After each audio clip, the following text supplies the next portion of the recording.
It's Hauser. Wings Hauser. I mean, do I actually look like some tall, tan, golden boy who runs up and down the beach in slow motion in tiny, tight trunks, huh? Is that what I look like? Wrong, huh? Does this look like Pamela Anderson? No, sir. No, sir, what? No, sir. Yes, sir, Mr. Hauser. What are you looking at, huh? You got a problem with me? You got a problem? I don't need you or your goddamn union. Yeah, that's it. Get your ass out of here. Justine! La, la, la, la, la, la, la, la. That's cool. La, la, la, la, la, la, la, la. That's bad. La, la, la, la, la, la, la, la. That's cool. La, la, la, la, la, la, la, la. That's bad.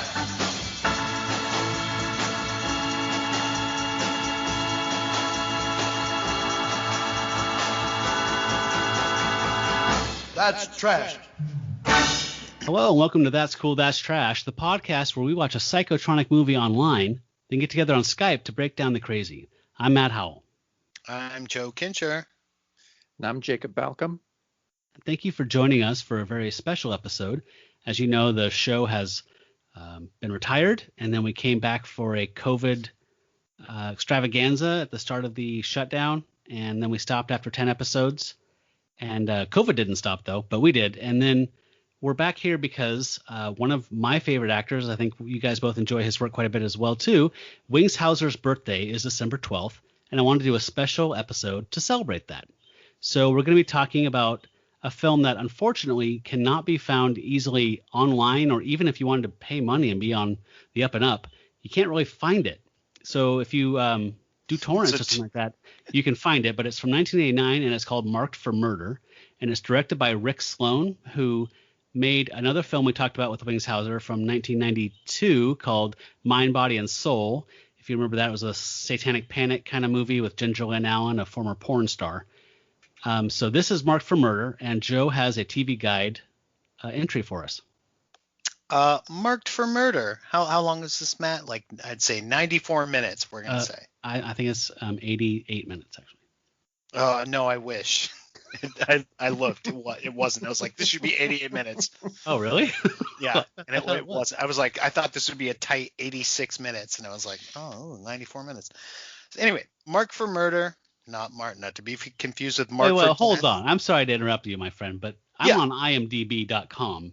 Marked for Murder, 1990, it says incorrectly, 1 hour, 28 minutes. Okay, so if the MCMLXXX IX is what it says in the credits, which is 1989, and IMDb got that wrong, is it possible they got the running time wrong? It is, however, typically the Roman numerals that you just said refer to the production, and this came out on video only. I'm surprised, but it had no theatrical run. So maybe it sat, just saying maybe, it sat on a shelf for a few months or 6 months, and then got picked up for video distribution. All right. So I'm sorry, if this were on TV, and it could be because it's that kind of thing, Marked for Murder. A couple of dum-dums find themselves in possession of a videotape that puts them in the crosshairs of several stupid federal agents and idiot bad guys. Rated R for titties and beer. And improvisational acting. That's good. You're right. You oversold it. Yeah. No, I want to see that movie. I read that back and I was like, this sounds like a fun, like Corky Romano kind of movie. Like, no, it's way too generous. I was like, oh, well, but I watched the movie and they were so like wantonly dumb that I was like, if you played this intentionally for comedy, this almost could work. But, almost. So, as I mentioned, sorry, Jacob, go ahead. Oh, I was just going to say, I didn't know if you wanted to talk about who stars in this thing and who is there's some Hollywood children in this. Yeah, I was going to I was going to set up Rick Sloane and talk about some of the cast, but you take it by all means, please. They should have called it Marked for Nepotism. Yeah, so the main character, Justine, is played by Renee Estevez. who's Martin Sheen's daughter.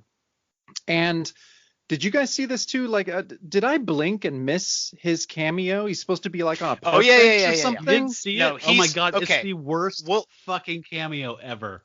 We'll did get I to turn it. away for like 5 seconds? Like what? You must have. Ah, They drew it out for like literally 7 to 10 minutes. Yeah, he has no lines because then they'd have to pay him scale. And he is in it like just as an observer when the cops come up to arrest the kids. We're getting way ahead of ourselves, but we'll talk about it. But yeah, he's in there. And if you literally like, if you were going to edit this for TV and you're like, fuck, we got to edit it for time, that's what you would take out. Like that scene went on way too long and it's just like, no, doesn't need to be there. Like it's insane. Like, holy shit, is that Martin Sheen? Like, no reason to be there at all, except he's like, all right, I'll fucking do it. Yeah, so the kids are on the run. They're wanted by the law. A lady sees them, calls the police, and the police come and arrest them. During that whole sequence, Martin Sheen is reading a paper and watching it with a bewildered look on his face. Wow. And he never comes up again. No. He doesn't. We don't see like any sort of like, second unit stuff of like hands writing a note or calling a phone or something. He doesn't alert anybody. It's just him like, whoa, what the fuck's going on? Like, this is crazy. I was just reading the paper and like now there's a thing happening.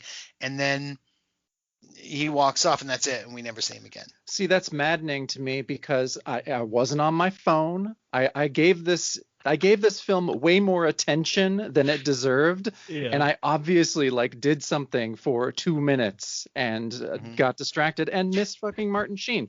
So I'm picturing, it really would have been nice to have seen him. I'm picturing like Jacob is like, he's like, oh shit, shoes untied, and he bends down. And it's like a Laurel and Hardy thing, like Seriously? A Laurel and Hardy thing, and he bends down, ties his shoe, and he's like, that's when the scene when Martin Sheen's on there, and he gets up and it's like, it's this scene still, yeah. Where's my friend Martin Sheen?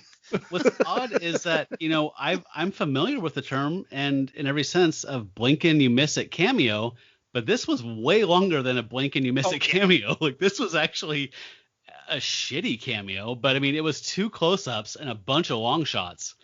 And I don't think that was even him in the long shots. I don't know if that was him or a double. I think it was, and that was the thing that made me crazy. Was I was like, you guys got Martin Sheen for an hour, like, and you're gonna waste it on these like pretty long shots, like not medium, but like pretty long shots. Like it would have been harder to get somebody that like and dress him up and make it look like I think that's Martin Sheen than just to like shoot him a whole bunch and edit it together. So and then, go ahead. I kept picturing how this went down, and I keep feeling like Rick Sloane is like, I mean, I've seen Tim Burton's Ed Wood probably 25, 30 times. I keep picturing him being like Ed Wood, where it's just like, okay, I got you in the picture, Renee. What if you asked your dad to just come down and read the paper? Just come to the park. Maybe he wants to see you do your first film, and have him bring a paper and sign a release form. Something like. Jolie said something really funny. We're watching it, and she's like, "Oh, they got him to be in it. Like he's just there to, like, pick her up after rehearsal." Yeah, I'm right. Like, yeah. He's like, "Daddy," and this is what I said. I was like, "She's like, Daddy, they won't let me drive the show car home. So can you come pick me up?" And he's like, fine. And then he's just waiting, like reading the paper. And they're like, can we film this? So all right, I guess. So we're already way out of whack. Yeah, we just talked about fucking wildly off track. Rick Sloane just shot his wad. That was his wad. It comes in about 35, 40 minutes in the film. So since we were on the subject of nepotism, though, Jacob, who was the other big, almost related to someone famous star? So we have, what's his name? It was James, right? It was James Mitchum, Robert Mitchum's son, who, I don't know, how old do you think he is around in this movie? Maybe like, I don't know, 50s? 40s? Yeah, 40s? Late 40s maybe? Let's say late 40s. Yeah, easily. Yeah, but he was, as it happens with this progeny sometimes, but he was extra terrible. No, there's just these 2 kids here. They're too stupid to know anything about it, though. Don't be too sure about that. Did they have anything suspicious with them? No, they just had a video camera. You idiot, they were using that as a cover. They probably have the videotape by now. Okay, yeah, they just left. I'll be right after them. Like way worse than I kind of expected him to be. Have you seen any Chris Mitchum movies? No, I don't think so. Chris Mitchum. Yes, he has a brother named Christopher Mitchum, and his brother, I believe, was more successful than he was. He was in several John Wayne films as a kid, but we did a movie that on this show that he did with Renee Harmon called The Executioner Part 2, which is a ridiculous, super sleazy pseudo sequel to a non-existent film. But so he tried to kind of do the same thing his brother did, like play an agent, play a cop, play like all these types of roles, being like a Filipino action movie, like an exploitation thing. And he never really had much of a career beyond, his childhood stuff with John Wayne. We didn't really talk about Renee Estevez. I mean, aside from we just kind of pivoted to like, oh yeah, Martin Sheen's in this. Didn't know she existed until the credits. My wife left the room when the credits were going, and I was like, "We have an Estevez," and she said he got the Joe gene, and didn't know if it was like I didn't look it up. She's the one who does all the like research IMDb while we're watching, but like didn't know if it was like Martin Sheen's girl or like his niece or what. And she was so uncharismatic, like maybe you can turn it into something like what people said about Sofia Coppola in Godfather 3, except like when she came on screen, I'm like, oh, she's the Estevez, huh? Doesn't really look like one, but like you have to realize watching this is 1989. So all of your primary Esteves, all your primary Esteves are already like in shit. Like Charlie Sheen has already done, like Platoon and his cameo and Outsiders and Ferris Bueller's Day Off. Emilio Estevez has already like co-starred in Men at Work, and been in like Breakfast Club and all this shit. Young Guns, I think at this point. Young Guns, two. Maybe this two year. Of them. Yeah. And she's like a fucking nobody. Didn't know she existed. And I was like, at first I was like, oh, she looks kind of like if you drew a face on a potato. Ouch. Which sounds really mean, but I was like, she just has kind of a it's like she looks like a emoji, like sort of just like eye, nose, mouth, good enough, good, right.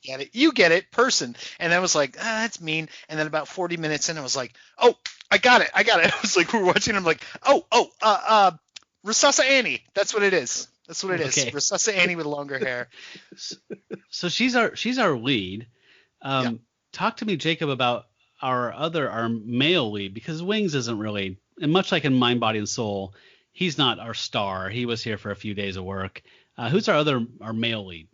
Well, our male lead is Corey, that's played by Ken Abraham. You're a fan of his, right? Well, now I am. But you remember his previous work we've talked about. What was he in before?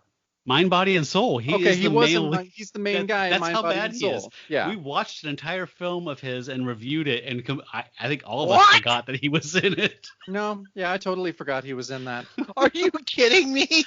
No. Can I? We're being so bad because I really thought we were going to just do a paragraph of the plot and then riff like this, but we're just riffing. But there's a scene here where the federal agent of a nondescript, vague entity is chasing after our two main characters because they have this videotape. The videotape is the MacGuffin of this whole thing. And the footage is fully and completely recycled in Mind, Body, and Soul. The entire car chase. Do you not remember that car jumping off of a ramp and flipping in the air and landing next to a bridge in a river? It lands all ass over tea kettle in a way that like defies physics and goes upside down in the river. And I don't remember that. The guy that plays Corey, his name is Ken Abraham. He played the male lead in both of these films. He's driving in both of those scenes, and Rick Sloane actually milked that footage so much that he had Ginger Lynn Allen in Mind, Body, and Soul wear a checked like houndstooth blazer with shoulder pads and put her hair back in a ponytail just for that scene, so all of the car chase scenes matched. Yeah, we're gonna have to talk about that when we get to it, the car chase scene, because no memory. No Well, memory of that whatsoever. I did remember it car because I chase. watch most of these things 3 times before we actually do the show. So I Yeah. was like, I have seen this car chase scene. I know, and I know if Rick Sloane paid for a car to jump off of a bridge and go into the river, he's using it again. So I checked tonight and made sure. Yep, it's the exact same. So you scene. saw like a car trying to get around another car. Yep. Like a whole bunch, and then showing that same clip like 3 times and went, I know I've seen this somewhere before, and it's not just because I just saw it twice.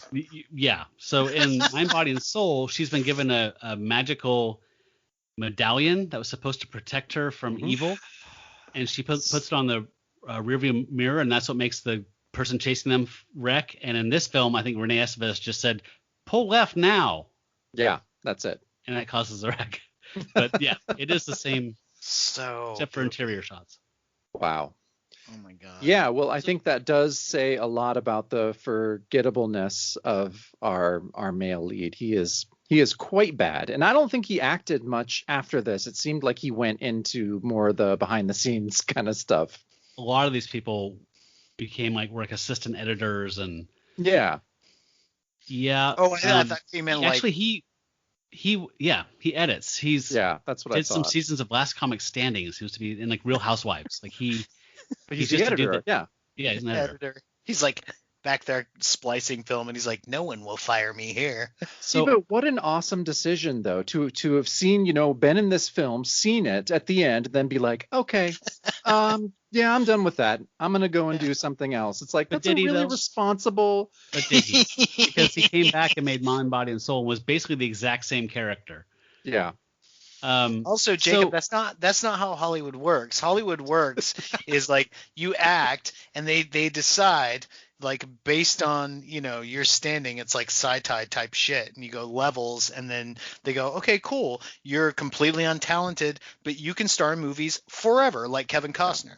You can be a star. You can lead a movie, even though you're completely unappealing, and then other people can be the same level of talented, and they're like, nah, but you're okay. You can like be an entertainment lawyer or something. Wait, you're saying it's not a meritocracy? I mean, it is in a way, but it's like Mr. Show. It's a series of blowjobs. It's kind of like that. Yeah. So, Joe, I don't know if you had this. I mean, I feel weird saying this because I just went on and on about how I watched Mind, Body, and Soul 3 times 2 years ago and forgot this dude existed and that he starred in something I watched. But at the same time, I felt like I was also having secret PTSD from Wild Guitar because he has a Arch Hall Jr. Elvis Cabbage Patch face that you just want to punch as hard as you can or give him a Kirby. There is like kind of the hair too is kind of like an Arch Hall hair, like it's straight but it's like poofy. Yep. Kind of thing. 90210 pompadour, like weird. Yeah, oh, yeah. And he just has that little like face. He looks like he's sneering when he's not making any expression at all. His neutral expression, his resting face is sneering. Cabbage Patch baby face. It sounds like we made some David Austin Green jokes or Brian Austin Green jokes, like some 90210 Brian Austin Green jokes, like the fair. part of Corey will be played today by Brian Austin Green. Oh man, this thing is imminently riffable. Like I will say that about it. Like it's bad enough to there's like, I mean, that scene we talked about with the car chase, it's so crazy that I was like, hey man, Foley artist, sound guy, like you can't get some stock like squealing tires in here? Like, you know how many things you've seen that have squealing tires, but it's on dirt or gravel? On dirt roads, yeah. Like this thing's literally like one car swerving, trying to get in front of the other. It should be nothing but, and it's just nothing. It's just like, it's like they're just, on a country lane, just like, I'm sorry, you go. No, you go. Like there's no Foley sound effect of like screeching tires that's like stock shit that nowadays you could pull off the internet. But even then they had like library for that shit. And they just went, nah, we'll put it in later, and then forgot. And it completely, like, if you'd put those screeching tire sounds in, we almost would have been able to forgive how like repetitive and bad and unchallenging that car chase scene was. Like you'd be like, okay, it kind of felt Rockfordy, I guess, Yeah. But okay. Really bad. We do need to jump in here because, in the mission statement of the show, we talk about how these are psychotronic movies that you can find for free online or on Tubi or something somewhere, but you cannot find this without buying a VHS off eBay or downloading it from a torrent site. So I feel like we have to do a service to anyone listening because they can't pause and go watch this. So let's do the super quick, 120-second plot recap. Mm-hmm. Does anyone want to do that, or do you want me to do it, or? I don't know. Jacob's holding a piece of paper that looks like official. he's got the Magna Carta there. Kind of. I'm gonna do half, and then you're gonna jump in for the final half. I'll be happy to. So it starts out there is a some kind of deal gonna go down in like a parking lot in a warehouse, and we see Wings Hauser, who plays a station manager of a TV station. His name's Emerson. And he is dealing with these feds, and he has a cameraman there. And they're basically sending this guy in wired to try to buy or sell this crate, right? Talk in the mic. It's 1, 2, 3. 1, 2, 3. Testing 1, 2, 3. Testing. Good? All right, look, we can't afford any screw-ups. Are you sure this thing's gonna work? Don't worry. You just make sure you keep your part of the bargain, all right? All right, I know what the bargain is, okay? You get an exclusive on the story. That's very good. No problem. Guys, can we go? Yeah, good luck. And so they send the guy in. He gets kind of, one of those electronic devices that kind of frisks you for bugs, sees the guy is bugged, kills him, and all this is being taped. And so the drug dealer guy runs away. The feds really want that tape, but somehow they just let the cameraman go back to his house. And he says he's going to make him a copy of the tape.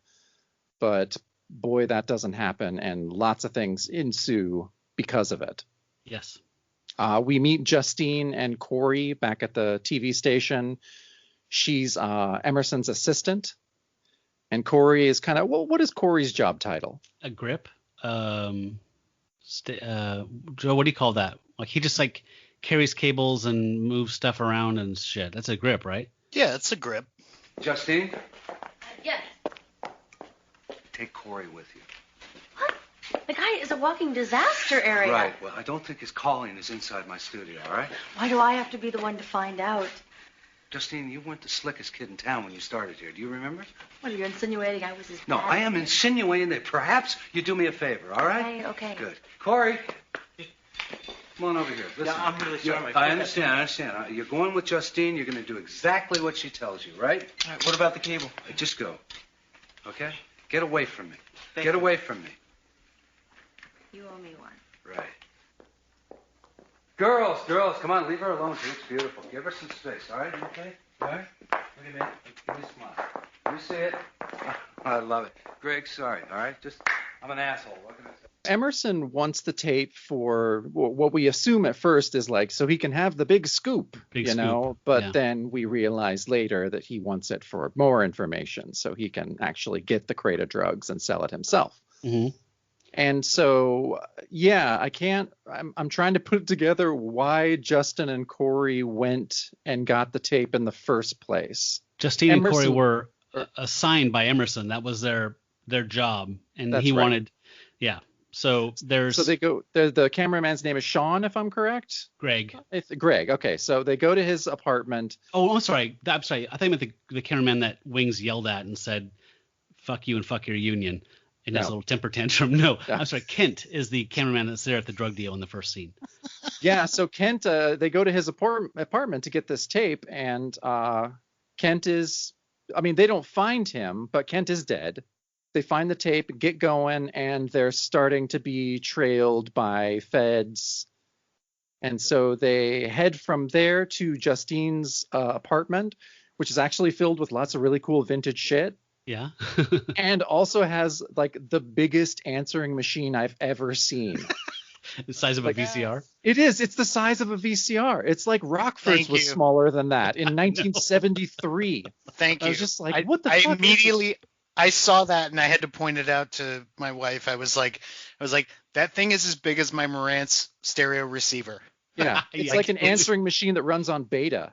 Yeah. It's fucking insane. I was like, oh yeah, but they were better. They were so much better. They kept so many more messages. Like I grew up pre-answering machine and post-answering machine, and I can tell you I've never seen an answering machine that big. Like no, I think it is insane, right? Yeah, it was totally insane. And so she gets a message from her ex-boyfriend on there and ends up kind of answering, scratching his records on the phone, and then saying basically they're going to go down to this club where this guy works, this really lame looking punk club. And so she dresses poor Corey in her sorry, Jacob, what's her ex-boyfriend's name? Spider. Okay, thank you. Continue. Right. Yeah. Oh, we'll be doubling back around for all this stuff, Joe. Yeah, I know. Just seemed like a detail that you should know this guy's name's Spider. Yeah, and he is great. So they go to the punk club. She kind of, breaks it off, tells it to Spider, gets a gun, and then gets super wasted. I think I better drive you home. Why? I'm so hurry. I want another drink. No, you need to sleep this off. You're drunk. I am not drunk. If I was drunk, I wouldn't be able to recognize that man over there in the doorway. Yeah, Spider. Oh, no, the guy we saw at the apartment this afternoon. And so it has to kind of be escorted out of the bar by Corey as, one of these feds that at first I didn't know if these feds were crooked or not for the longest time. I still really don't know. They're literally never named. No, they're not named as the FBI. No. They're also terminally stupid. Like they're so bad at their jobs that you're like, is this part of are they just bad actors or is this part of the joke? Or like, I'm with you. Like, it took me forever to figure out, like, are they really, like, that one guy, there's one Fed that we mainly see through the whole thing, and he's kind of doing his job so badly that I'm like, is he a Fed or is he posing as a Fed? Like, I honestly didn't know. I was like, it's going to come out. I was really confused by that. Yeah.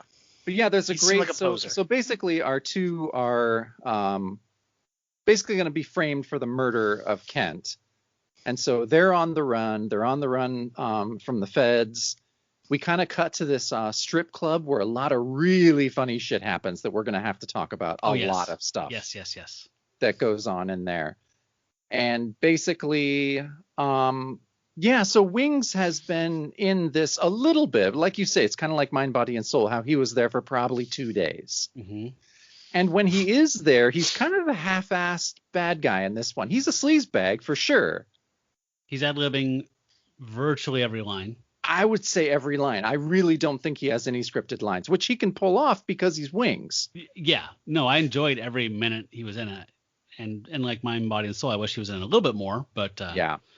A quick interjection here, and this is a point to I'm forgetting that this is the same director of Mind, Body, and Soul, but did it strike either of you that also this entire thing, because it said it had 2 women who were script supervisors, and I'm like, I'm calling bullshit.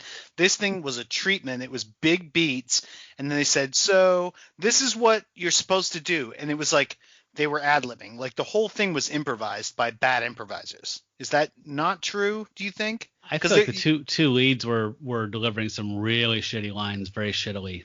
So I feel like that's not true for most of this.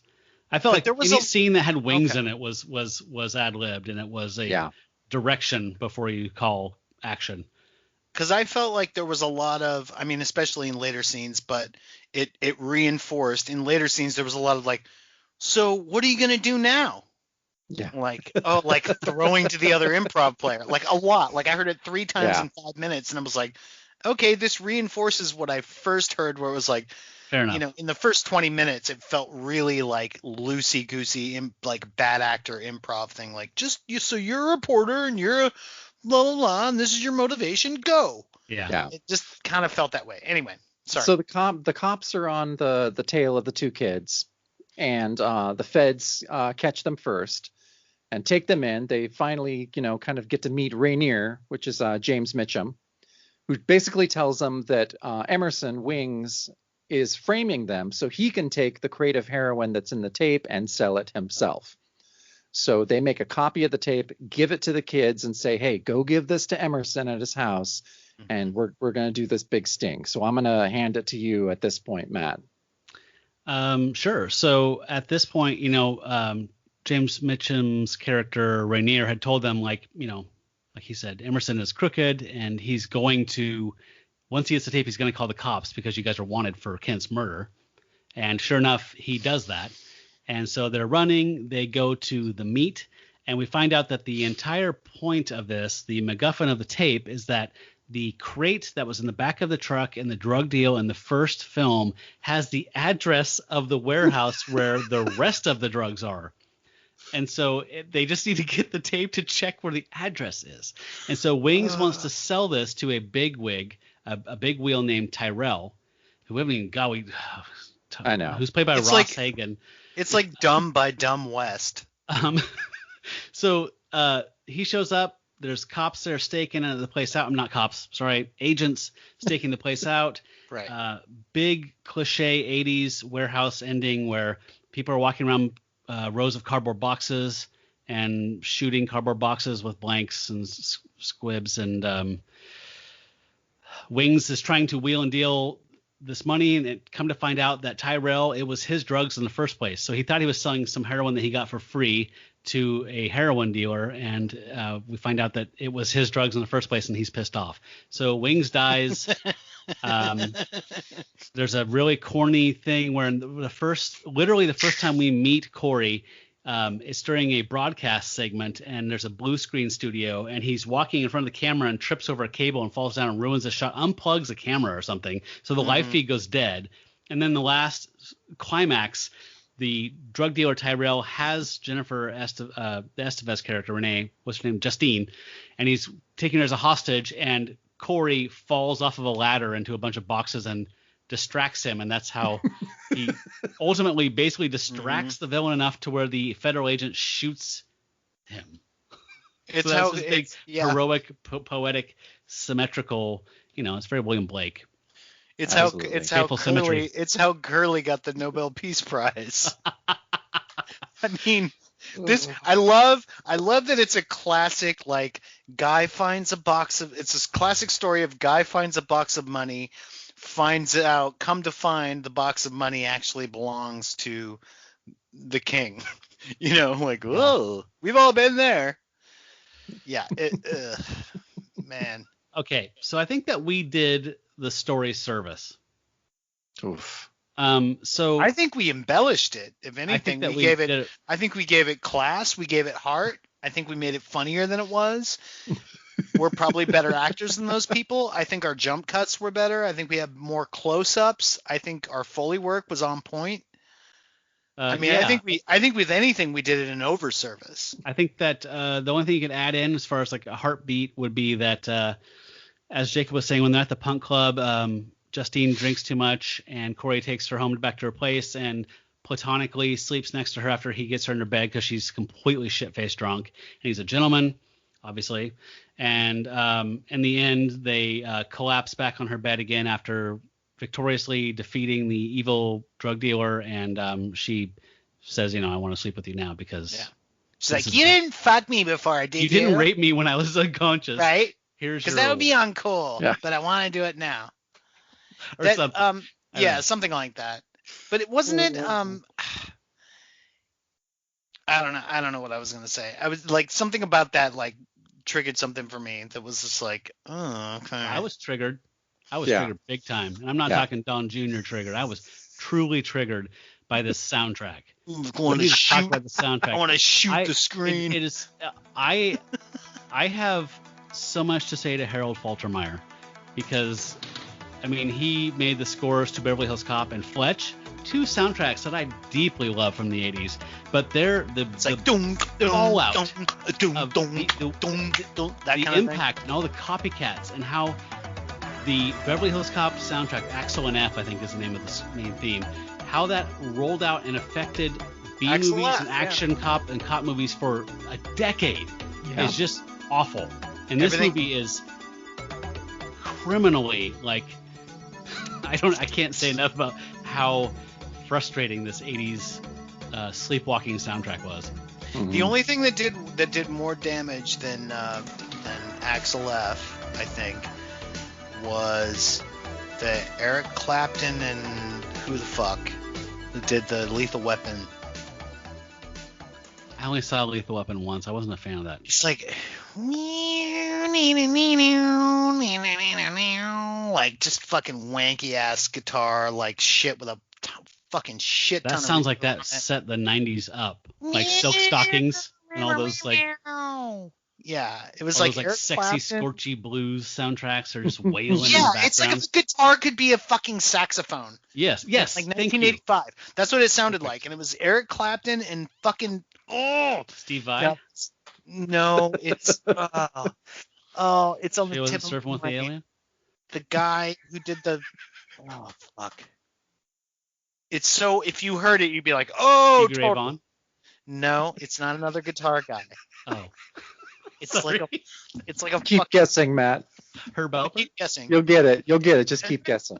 The Jimi Hendrix. Jimi Hendrix fucking did the Lethal Weapon soundtrack. Oh my God. Can we? Yikes. It's I like have- David Sanborn. David Sanborn is like I think Oh. that's All right. Okay. like he plays sax and then like Yeah. Eric Clapton plays guitar and it's this like like sizzly sexy like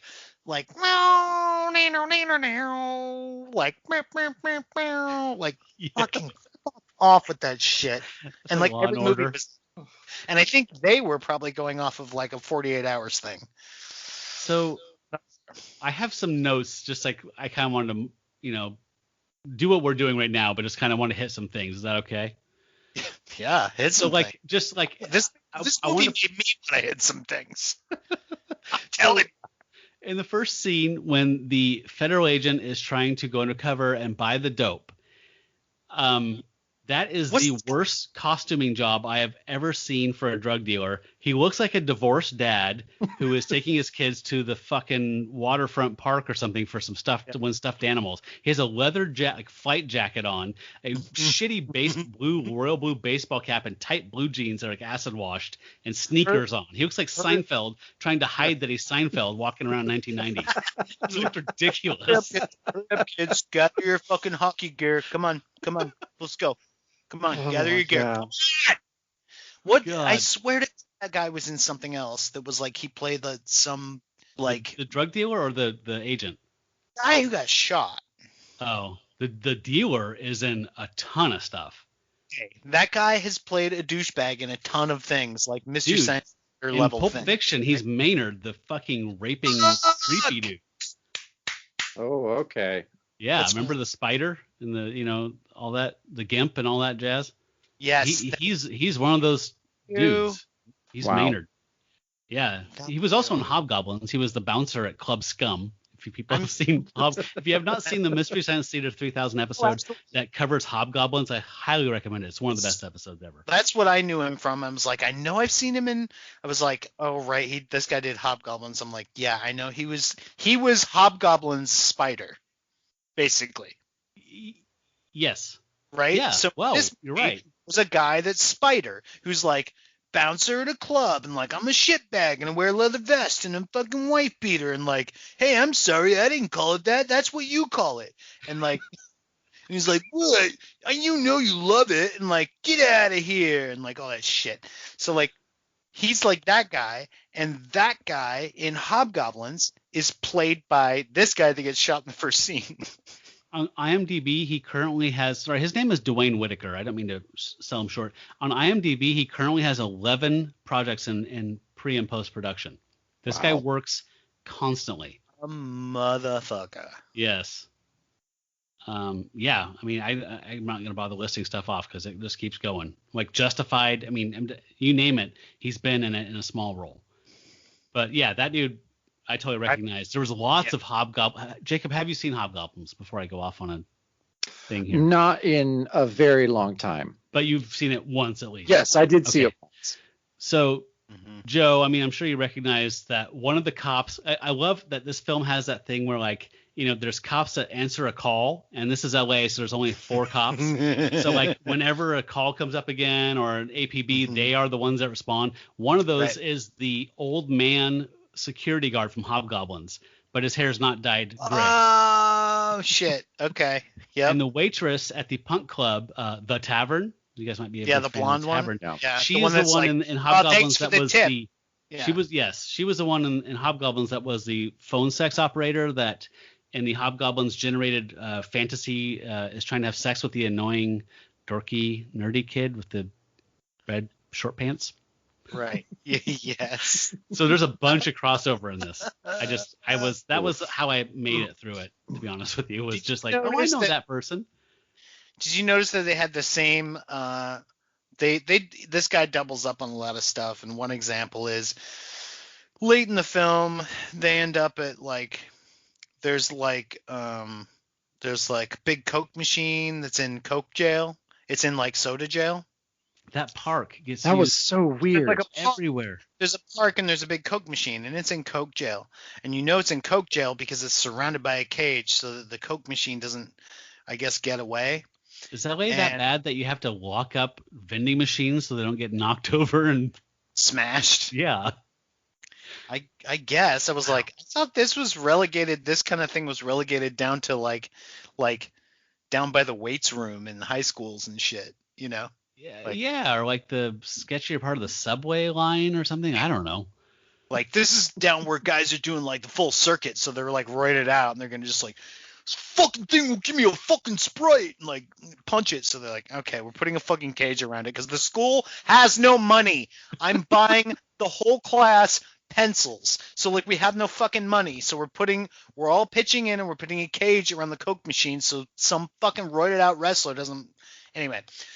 But yeah, so there's a Coke machine in jail, and you see the park, and the cops come up, and you're like, wait, this is the park from the scene. There's this Pacific Bell phone booth, not phone booth, but phone, payphone. Space payphone, it's a 3-foot thing that's on a pole. It says Pacific Bell, and you're like, isn't this where the first Fed when he overturns his car in the river?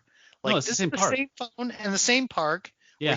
Where okay. So you just did a whole high-speed chase all around the place, ended up in the river somewhere, walked up, and it was this phone, and this also happened to be where these guys ran away way later in the movie. Yeah.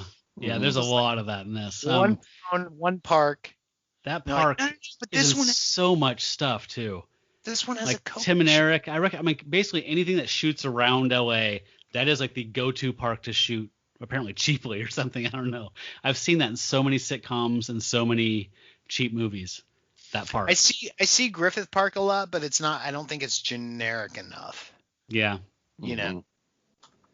So yeah, the Tim and Eric where there's the Wareheim family and the Heidecker family, and Heidecker's really cool. Yeah. And all the kids the Wareheim kids want to join Tim's family. That entire thing is in that park. Yeah, because awesome. that park has the advantage of looking a little bit like generic anywhere park. Totally. Yeah, I can see why they use it. Totally. Yeah, it's like rest stop. Whereas if you're in Griffith Park, it's oh, are we filming an episode of Bosch? This looks like LA.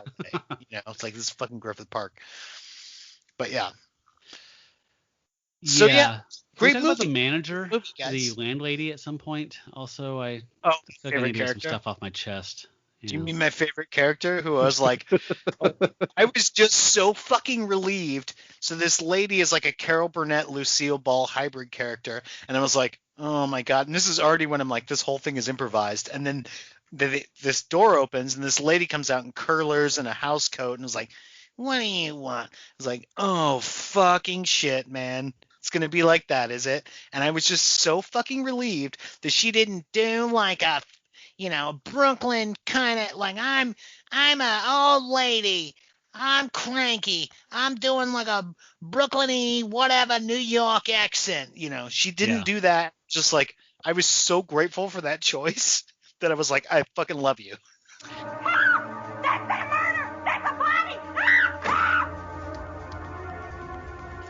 Well, it took you long enough. Now I don't have time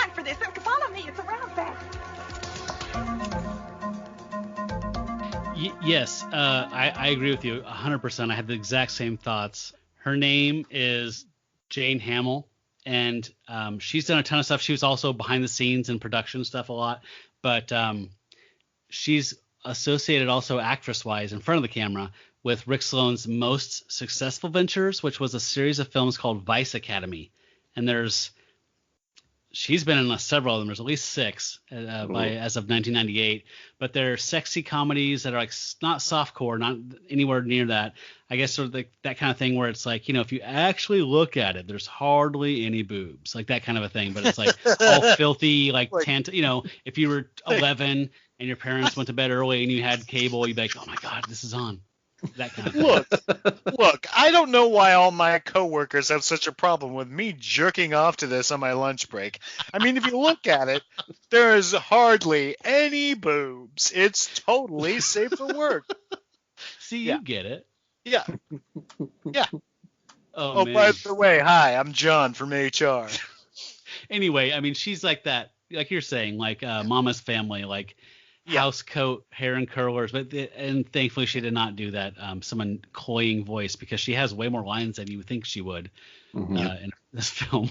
It's basically a very broad comedy character that, like, she took the one of the most obvious choices and decided, you know what, I'm not going to do that. I'm not going to cheapen this, and I respect that.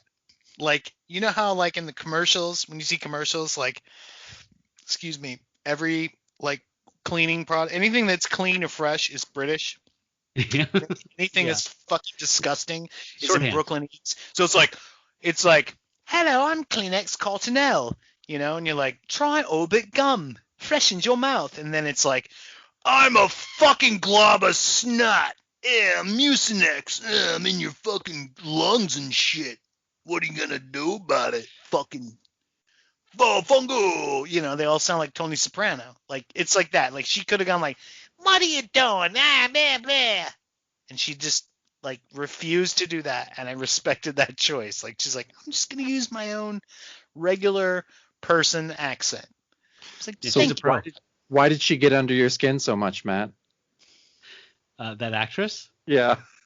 Because, like Joe said, I mean, this was sadly rooted in reality, and she comes out like a broad like sketch comedy character, like improv, Night at the Improv or whatever. So she doesn't fit in this reality, even the shitty reality. So it just was like, and then I was glad she didn't do an annoying voice that made me mad, but I was like, you should at least do the voice. Yeah. Like, if you're gonna irritate me this much, at least go all the way. She disappointed you on all fronts then. Yes. You're like, holy fuck, I can't believe you're doing this. And like, oh shit, but you're doing this, you're not gonna go all the way? Exactly. So basically, I picture her going like, she's like somebody going like, I think she's fucking like hamming it up, overacting. And she's like, oh, I'm overacting, or are you fucking underacting? Like, and I would tend to agree with her on that. Like, everybody else need to step it up, and I think this movie would be better if everybody else, like, kind of came up to her level of commitment and energy. I sincerely believe that. But it would have been a comedy thriller then. Yeah, if they've been goofy and, like, known their level of stupidity. Yeah, and just been like, oh, I don't know, instead of like, well, what are you going to do now? Like, who says that to anybody? Yeah. Well, now what are you going to do? I kind of feel like I've watched a lot of films with Wings Hauser where he's always the one thing that's great about it. Like, he's the one person that actually brings it, even though this is like a shitty day's work. But he's like, no, I'm fucking here. I'm going to do the work because I'm fucking Wings Hauser. Yeah. That's what I do.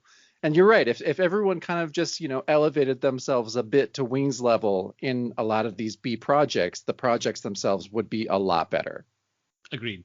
Yeah. Get Looney Tunes, man. Like, don't be like, well, I painted a door on, like, on a side of a cliff, but we're going to walk away from that. Like, what? Really? You're not going to, okay. I see potential there, but. The funny thing is, Jacob, that I completely agree with you. And normally, if an actor did what Wings Hauser does in that manner and method, I would feel like that was a nuclear flamethrower that's just indiscriminately being used, just to for gardening purposes. But it's like when Wings does it, it doesn't feel like it's just completely out of control, overload. No, it's amazing. And that's why I think we should focus, since this is his birthday, we should definitely focus more on the scenes that he's in. Yes. One of the scenes that I really loved that he was in was at this strip club that we find Winfield going to, who's kind of the hapless whatever kind of agent, is there talking with the waitress about his bad day. And then Emerson, Wings Hauser, comes in. And we've seen him up to this point as kind of a sleazy asshole type guy. But his demeanor is really strange to me in this strip club. He comes in, so he talks to, does he talk to Winfield first, or does he order his drink first? He sits down and orders his drink. So he sits down and orders his drink, and it's such a weird, you have a clip of this, right? Yes, let's listen. Hi, can I get you a drink? Yeah, well, yes, I would like, yes, I'd like, I like one of those things, it's a thing of, Oh, a Singapore sling? Singapore sling, yes, please, thank you. You can keep the umbrella. Thank you. You're welcome. So, Jacob, tell the people why he's so flustered. Well, he's so flustered because the waitress is topless. And it would not be something up to this point that we would think the character he's playing would be kind of, uncomfortable by. Yeah. I really want this reaction to be Rick Sloane just like sending the waitress over topless without telling Wings and like distracting him, like, over here, buddy, until she gets there. And then he looks up and just has this reaction. And tries not to break character or something. Yeah, which is kind of like almost kind of goofy and sweet. And you're just like, no, this is the villain. Like, he's an asshole. We don't know that yet, though. Like this. Yeah, it's we also kind of do, though. He's at least a jerk. He's a guy that, yells at all his employees. Kind of has we've seen his home, we know he's kind of, he has a lady. Not that point. Not that point. Okay. But as we see later, he's not uncomfortable with a pair of tits hanging out.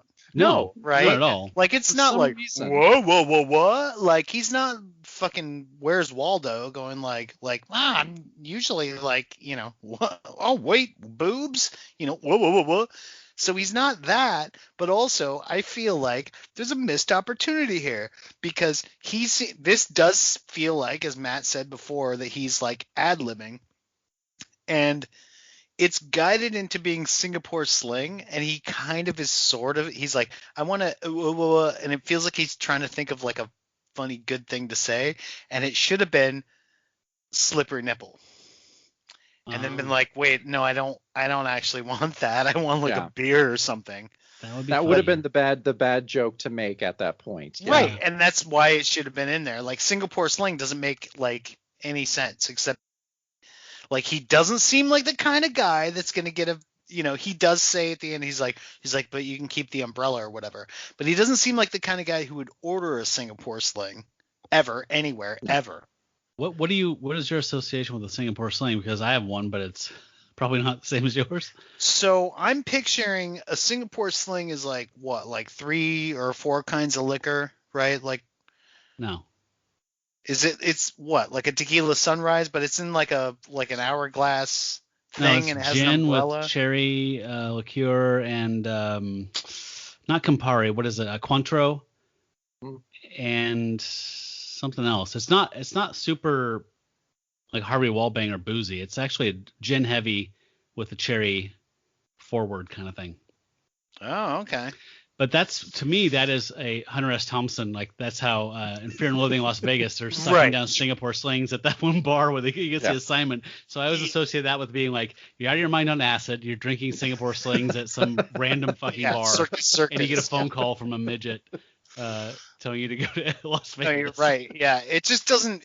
I just know, like, I don't think I've ever had a Singapore sling, but I know it's not a thing I would ever order, and it just doesn't feel like his character, because we sort of established him as like kind of this, I don't know, I don't want to say hard boiled, but like Jacob was saying, like kind of this asshole whatever. It's just like, oh, Singapore sling. And if you knew that, you'd be like, and there was no thing established. It wasn't like, oh, hey, Mr. What was your name? Emerson. Emerson Lake. Emerson. Emerson Lake and Palmer. Yeah, like usual, So he's like tripping on his tongue, and then he's like, oh, yeah, sing us. I don't know. Yeah, Something's missing there.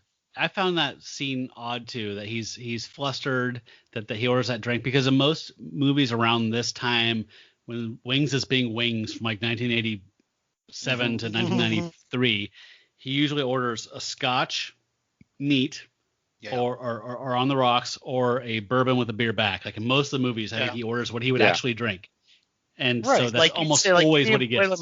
Give me a Boilermaker. Yeah. Yeah, that sounds like a much more Wings drink. The vibe of the strip club is so funny to me, and the thing that I couldn't pass up is just what I focused on the whole time is there's this blonde woman that's dancing on the stage in the back of the shot, and she dances the entire time, and there's like some pretty long shots, and she looked really familiar to me, so I looked it up. Her name is Kathy Baker, and she was an actress in a lot of stuff. She's in Edward Scissorhands. She's Dr. Jill Brock on Picket Fences. And this is just her kind of uncredited, like it's on. That's what it is. Holy shit! You just nailed it for me, because I'm trying to get off IMDb, but that's what it was. I was like, she's like an older person, like mom in some like CBS show, and that's what it is. Picket Fences. That fucking blows me away. Okay. Yeah, that's and that it was is. and it was so weird. Like she was kind of mesmerizing just because she was doing this dance that looked like kind of like a half bad tap recital and half like Courtney Cox dancing on stage with Springsteen. Like it was just such a weird, like I didn't understand the vibe, and it just goes on for so long. Also, she's on what's basically a like a 4x8 riser. Yeah, she's just on a riser. 4 inches. That's covered with like that outdoor AstroTurf. Yeah. That people put on their like patios of their like when they have a mobile home, and then they have like, oh, it's like indoor outdoor. Yeah. Like that kind of AstroTurf that's like it's just a mat, and you kind of it's that. It's just and it's just draped over it, so there's no effort to look like it's really put together. It's like put over this riser like a blanket, and it just looks really thrown together. And did anyone else think of Dino's, or is that just me? That's kind of a time and place Portland thing, but like Dino's was on Lower Hawthorne, like 7th and Hawthorne. Whoa. You remember this? Yes. And it was a long ways back. Like, yeah, and it was this strip club that was like they had like middle-aged women dancing. Yeah, oh yeah. And they would be on these tiny little stages, and they would have like a little boombox going, and they were lived 4 blocks from there for years. And yes, Joe, they had their sound system was an late 80s boombox. Yep. Remember when you used to have the speakers that would detach with the little mic cables? Yeah. That was what it was, and it was always playing literally the radio. When I was in there, like the few times I was in there, it was playing the radio like hard rock classics, and it was like a little bit of static in it. It was just so depressing. Like, hey! C-section scars. Yeah. Wow, man. You just took me back, like hurtled me back in time. That reminded me of that place and the bar that was in the other scene where our heroes, whatever, Renee Estevez and Corey. Main humans. It's called in the movie. It says tavern. There's an establishing shot, and it says the tavern, and below that beer. And it says, if you look in the special thanks, they thank the tavern. So it's a real place that's just called the tavern. So it'd be like in Portland we have, the Vern. Vern. Mm-hmm. So that's a real place, but I thought that was hilarious, like the tavern beer. But they clearly aren't shooting inside of that place. It looks more like the Hobgoblins thing. Except I bet it's Club Scum. I bet it is. It's not. It's better than Club Scum and Hobgoblins. It looks like they're framing out the bowling alley. Like if you pivoted the camera like 30 degrees in any direction, you would catch like there's like a guy giving shoes out, Yeah. is what it felt like. So one thing that I really liked in this whole sequence here of the bar is it starts off with Winfield, the agent. There, he's all despondent. He looks like a hard-boiled cop, whatever.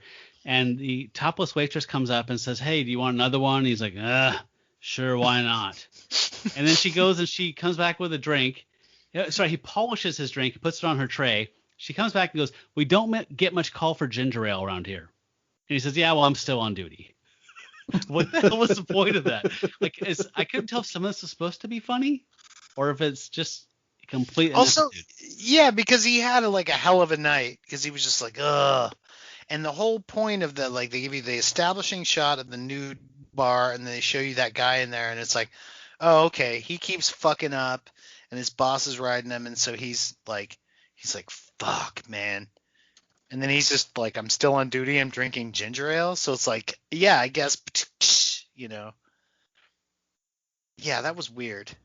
That is weird. The other bar sequence, the one that I said was looks like a bowling alley. I realized later you could take that entirely out of the movie and it has no, the only reason for that scene to exist where our intrepid reporter friend drinks 2 scotches and then gets fall down drunk was to impair her, to make it hard for them to get away, to make a car chase. It's literally there's a whole bunch of things in this movie, scenes where it's well, that didn't need to exist. We don't want to tug at that thread because the entire middle 66% of this film is them being chased by agents that are trying to help them. Yes. Right. The entire movie. The whole movie No, makes you're no right. sense. The more I thought about it, the more I was so I literally did. So you know that thing where James Mitchum, is that his name? Yep. Robert Yep. Mitchum's son? Yep. Is explaining. There was a thing where he's like, well, we need you to blah, blah, blah. And Emerson wants the thing for this. And he wants the crate of heroin and blah, blah, blah, whatever. And I was for some reason, right at that moment is when I just went whatever. I was on my phone. I was and I knew consciously, this is what's fucking hilarious. I knew consciously, I was that's going to be important later.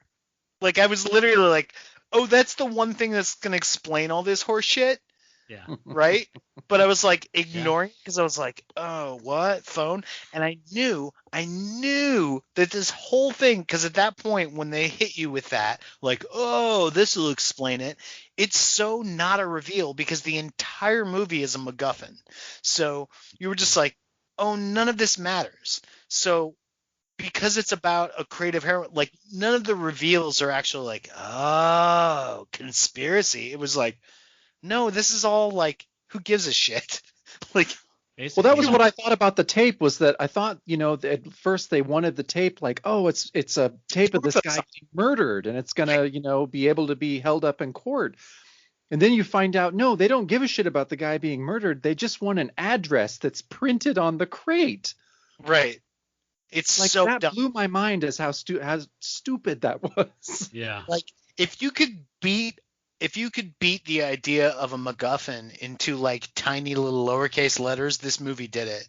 I was I've seen episodes of Knight Rider recently that had more follow through and thread, and I gave more of a shit about oh, okay, yeah, he does have to get the thing or else the foundation's fucked. This thing I was just well, does it matter? And then they're we have to stay, we got to tape it. Do you? Yeah, I know. Are you going to get framed for murder? Really? You're out one gun. I'm out of patience, and you're damn near out of breath. So you tell me who the fuck sent you here. Okay, I'll tell you. I was sent by my boss. Your boss? Who the hell's your boss? His name is Mr. Terrell. I had one other note I wanted to share with you guys, which is that at the end, when they all converge at the warehouse where the heroin actually is, and Emerson's trying to do the deal with Tyrell, the our two heroes, quote unquote, show up, and Winfield, the agent that's been the guy tailing them and getting his ass kind of handed to him left and right, sadly, like Charlie Brown, does this whole thing.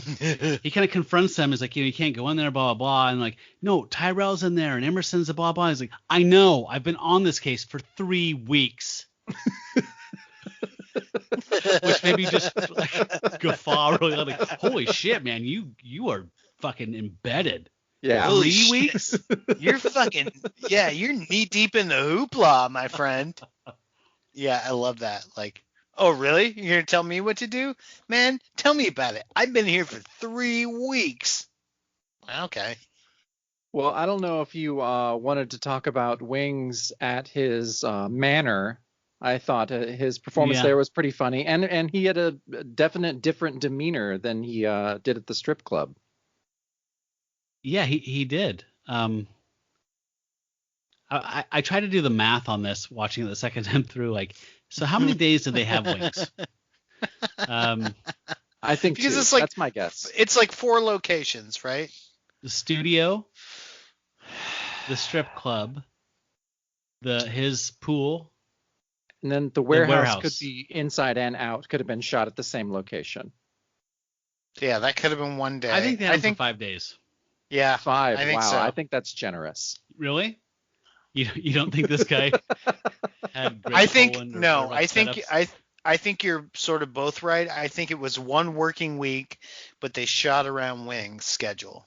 They're like, oh, okay, well, Wings isn't coming in today. We're gonna shoot all this stuff that we can shoot, and then we'll shoot his parts. You know what I mean?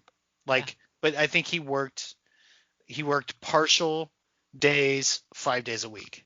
And that's well, being that he's Wings, he probably had 20 projects going on that month that he was going to be in. So it's like a family ties back to the future thing where it's like, well, okay, well, we have to shoot nights because he's doing family ties. So we got to shoot Back to the Future at night, you know? I was speaking to Jacob on something else about the 1990 film Living to Die that Wings was in and directed, and pointed out that he had 8 films that year. So he was very busy. Yeah. So Jesus Christ, man. You know, but like I was saying, I think maybe Rick Sloane's got like a Greg Toland type of cinematographer working for him, like Wells had. I think that these were each shot was a day, not each scene. I mean, there was definitely. I'm sure Rick Sloane was like, print it, moving on. There was definitely stuff in this movie that, I mean, there's shots that we described where it was like, they're like, was that okay? Should we do another take? Like the actors are like, I don't know, that felt a little phony. And the director's like, no, we got it. It's good. Moving on. Like, I'm sure Rick Sloane moved on a lot. Yeah. There were so many shots in there that were just like, really? That's what you're going with, huh? Like tripping on the cable. Cut and print. Yeah. So yeah, that's the film. I think we've I've mentioned everything I thought was comment worthy. If you guys want to talk about Final Judgment, I'm ready. Yeah. Joe, I think you go first here. Oh, well, like I said before, I think it's if you could find it and get the rights to it and riff on it, like thumbs up, 5 stars. How do we do this? We used to say it's cool or trash. Cool, and that's cool, but old antiquated system. Right. The ye old that's cool, trash. Yeah, I think if you were Mystery Science Theater or Riff Tracks or something, and you were like looking for a thing to make fun of, like this is perfect. I think there was so much very riffable. You're right. There's day for night stuff that looks yellow, like when we had the fires up here, where I was like, is this supposed to be day for night or is it just really smoggy? It's super riffable. So I thought it was really fun in that regard. Having said that, I don't think, because of its unavailability, that it is worth your time, as bad as it is, to like seek it out. You know, I don't think it's worth you tracking it down or, you know, getting busted by the feds or ripping a torrent. Oh, By the you know, Pirate Bay feds, ripping yeah. and pouring and then getting busted by the feds. Hey, we heard you got a Wing Hauser movie for free. Like, I don't think it's worth that. Or like if you came across it, it's the exact kind of thing that should just be free on like some dumb streaming service, and you go, It what's should this? be on Tubi. Why is this not on Tubi? Exactly, 100%. So, I mean, this would be on TV all the time if he did not do the strip club scene. I know that he was just doing that for the video market to put a little spice in it. But like, if that was not in there, this would be on TV every time a fucking baseball game got rained out. Yeah, absolutely. So, having said that, I'm gonna say that has to be trash. Fair enough. Jacobus? Well, I'm going to agree. I'm going to say if you want to watch a Wings Hauser project that's better than this, pretty much watch any of them. Yeah. Because this is, it's his birthday. He was, again, the best thing about this movie by far, as he always is. We've watched so many things that without him would just be totally forgettable trash, but instead they're totally forgettable trash with the cool Wings Hauser performance in them, which I think is worth it. But no, this movie is trash, and I'm just going to throw in my Wings Hauser antidote. I'm going to say go on YouTube and watch the pilot for The Last Precinct. Oh man. Was that only a pilot, or did they actually shoot a few episodes and then not get? They may have had some more episodes. I think they had a few in the can.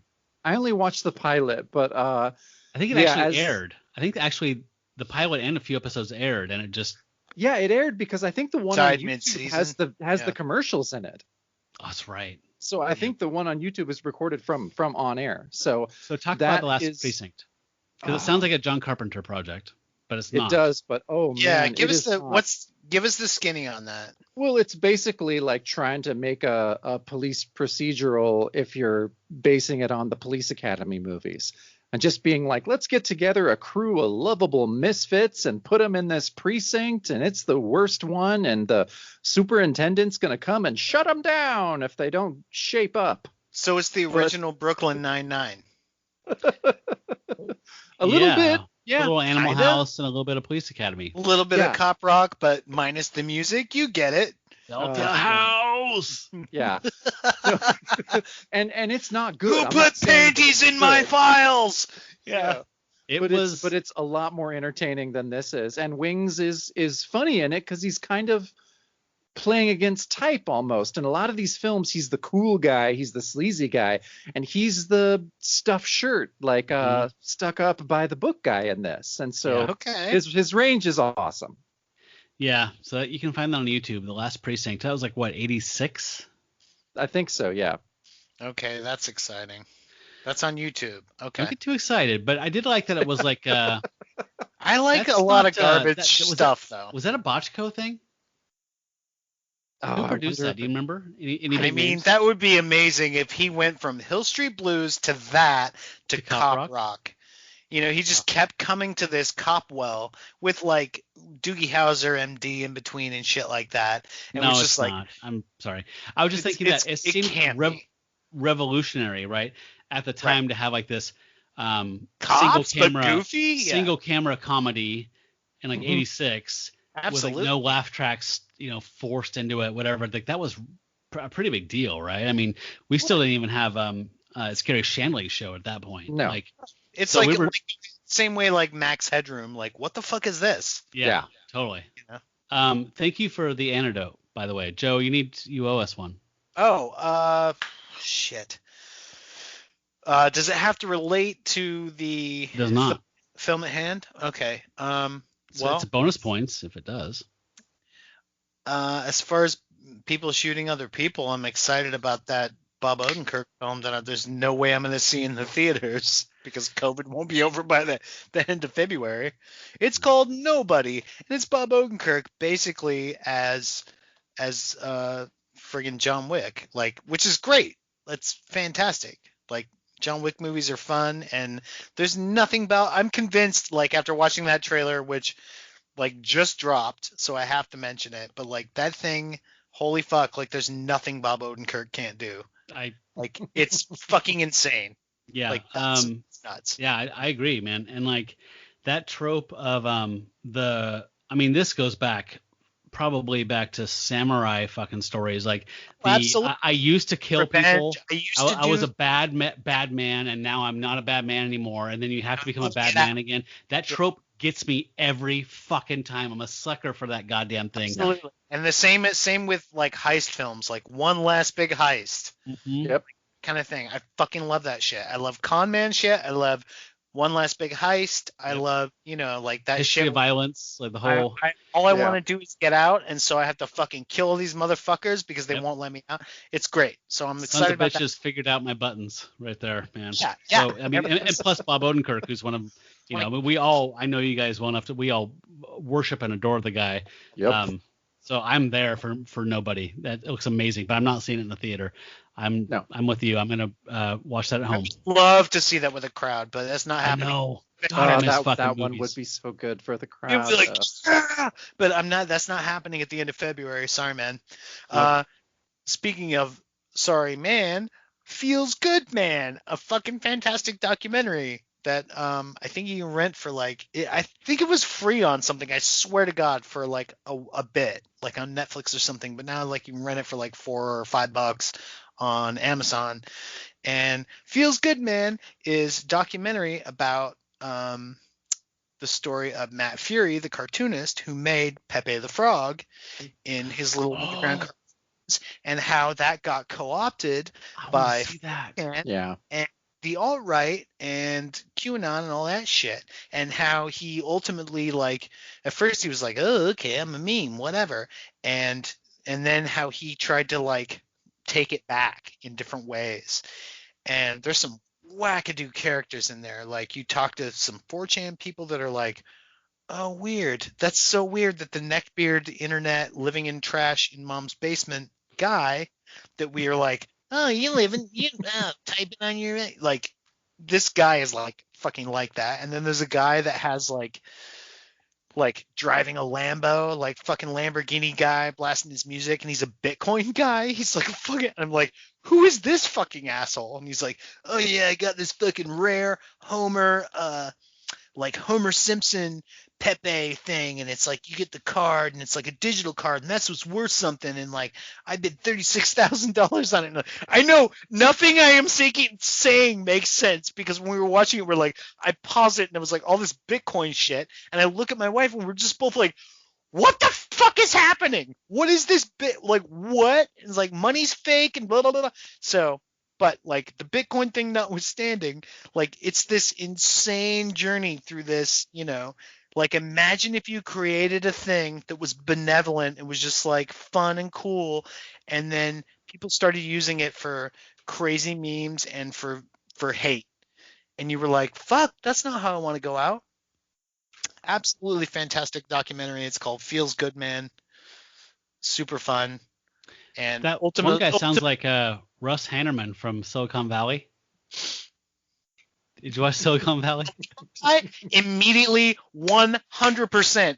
This Lambo goes, I'm like, what's going on here? Who's this guy? And then this guy gets out, and he's got like a fucking collarless, vinyl jacket or leather jacket, and the shirt that has printed on it the fucking like Pepe Homer Simpson thing card that he bought on it.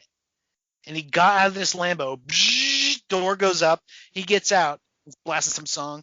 He gets out, and I was like, immediately. I was like, I couldn't remember Russ Hanneman, the character name, and I was like, it's that guy from Silicon Valley, the fucking asshole fucking tequila dude no one wants to do business with. It was exactly that guy. He's like, oh, fucking Bitcoin, blah, blah, blah. And he's explaining all this shit about how Bitcoin, and I got the thing is, this thing, and it's fucking rare. And you're like, dude, shut the fuck up. It is so fucking boring. Whatever you're fucking saying, and you're an asshole. Like, it was amazing. He's exactly Russ Hanneman. That's exactly what it was. Anyway, it's a fantastic documentary. It's very cool. It's worth your couple of bucks. And it's one more time. It's called what? Called Feels Good Man. Originally, it was the way it originally took off was that there was you'll appreciate this. This is actually worth mentioning. Unlike everything else I've said. There was a comic that had the Pepe character pull his pants all the way down around his ankles to pee. And a character walks in on him. And it was a thing that Matt Fury is like, oh, I remember my cousin and I went in the bathroom and he pulled his pants and his underwear all the way down around his ankles to pee. And I thought that was weird, and I thought that would be funny for a comic. So he had his Pepe character do that, and a character walked in on him, and then like they talk about it, and then another character's like, hey, Pepe, I heard you pull your pants all the way down to pee. What the fuck you do that? And he's like, feels good, man. So somehow that feels good, man thing started showing up, and of all places, it started showing up in like weird weightlifter blogs, like fucking weightlifter bros were like, I'm like, yeah, I'm lifting, like you like the same shit that was like, you even lift, bro? Like I lift fucking feels good, man. And they're like, okay, that's weird. This can't be connected at all. But it was, because it didn't come from anywhere else. And then like 4chan like kind of like figured it out and co-opted it, and they're like, oh, this is cute and this is perfect for like what we want to do. Anyway, it's really interesting. It's very cool. Okay. Feels good, man. Feels good, comma, man. No comma, just feels good, man. Well, they need to get me on their team then. It's fucked up. Okay, so we got two trashes. What's that? Like. We have two trashes. Mm. Yeah. Where do you sit on this, Matt? This is a pretty easy one. This lands squarely in Trashville. This is yes. I can see why nobody made the effort to upload this to YouTube.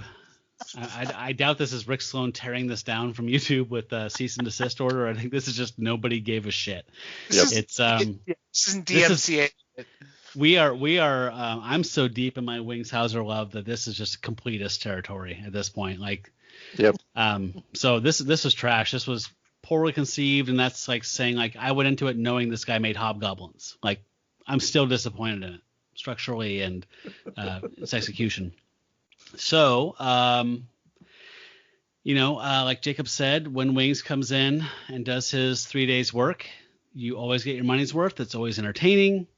So I liked the 7 to 10 minutes he was on screen. The rest of it was pretty bad. Anecdote wise, this is kind of a curveball here. I've actually reviewed this for the podcast and decided not to do it, but The Carpenter from 1988. It's a film that was marketed really poorly, or psychotronic wise, it was perfectly marketed. It was presented as a slasher with like Wings holding like power drills and shit, but it is not. It is a psychological drama where it's about a woman that's released from a mental hospital, and she's building this dream house, and she keeps seeing this man appear to her at night and protect her, and there's like these violent encounters with these people, and it's actually a very nuanced, kind of well-written movie that was marketed as a slasher film. So I think The Carpenter's worth watching. You can find it on Prime. It's probably on YouTube, on Tubi, all that stuff. It's worth watching. Wings is not huge in it. He's a recurring character, and he's a title character, but it's more about this woman and her kind of journey re-entering the world and dealing with that kind of fallout. But yeah, check that out. But can I do a secondary that's not a Wings recommendation? It's your show. Oh, good. Yeah, that's right. I can do what the fuck I want. Do you guys ever listen to the podcast Reply All? It's really good. No. Okay. Well, they did this. They republished an episode from a few years ago called Man of the People. And it was about this guy named John R. Brinkley. And I thought the entire time about you, Jacob. I was like, I bet you and Alicia know who John R. Brinkley is. It sounds like this is like your ley lines all intersecting. Like, he was this guy in Kansas. He was a doctor. He was a quack.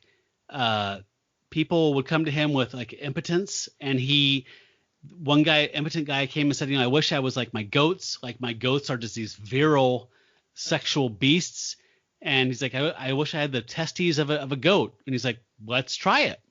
So he slaughtered a goat, took the testes out, and sewed them into this guy's scrotum, and supposedly solved it. Who knows if that's, placebo or not, but that became his thing, and he was broadcasting low wattage out of in Kansas and selling this. So he had his like hospital, and he was they were literally just cutting scrotums open and putting goat nuts in them, not even like attaching via the vas deferens or anything, just putting goat nuts in your scrotum and sewing you back up.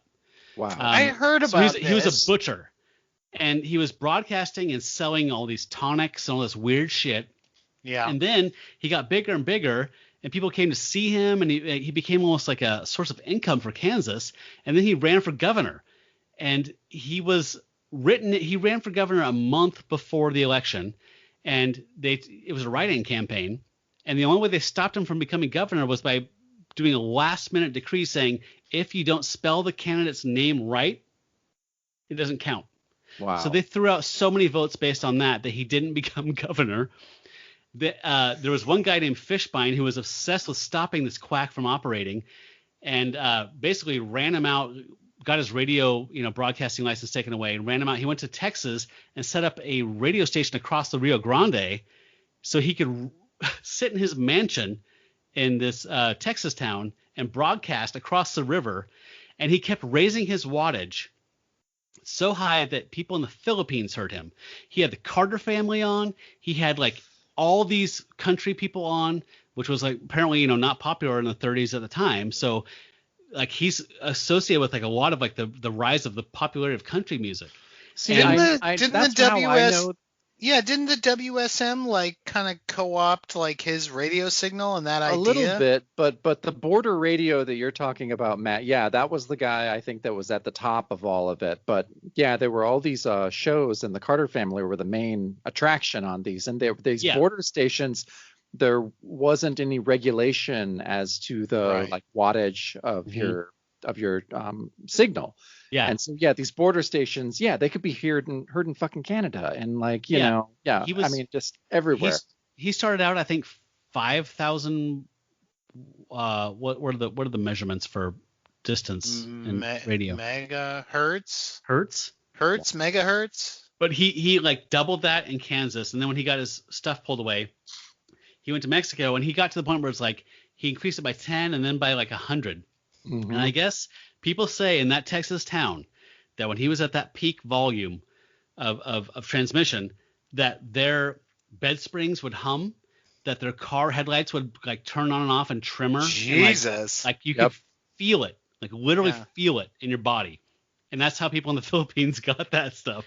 And so they say if you're quiet enough today, you can still hear him today. Yeah.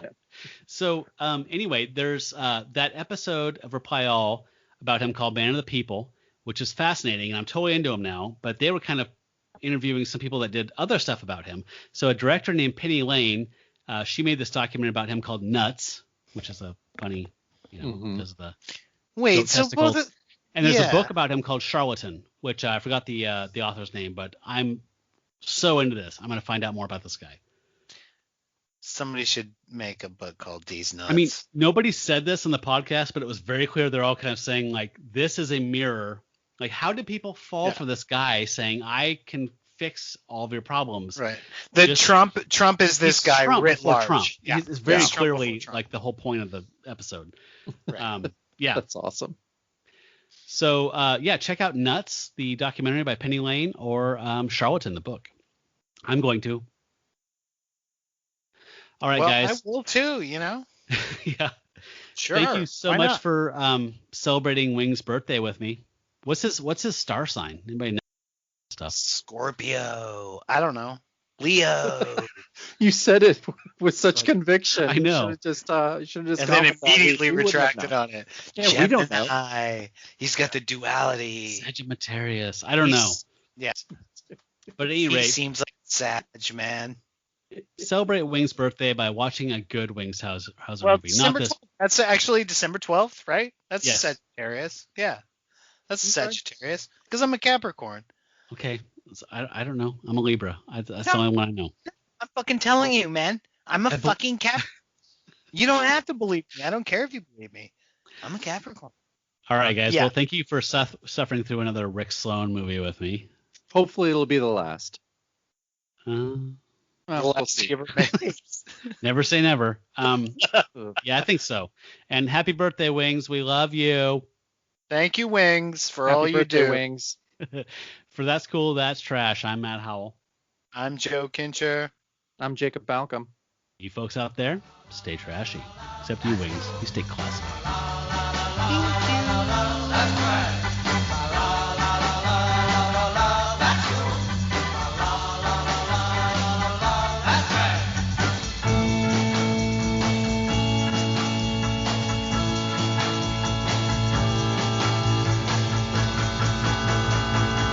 That's trash. It's garbage, folks. There, you look fine. I feel stupid.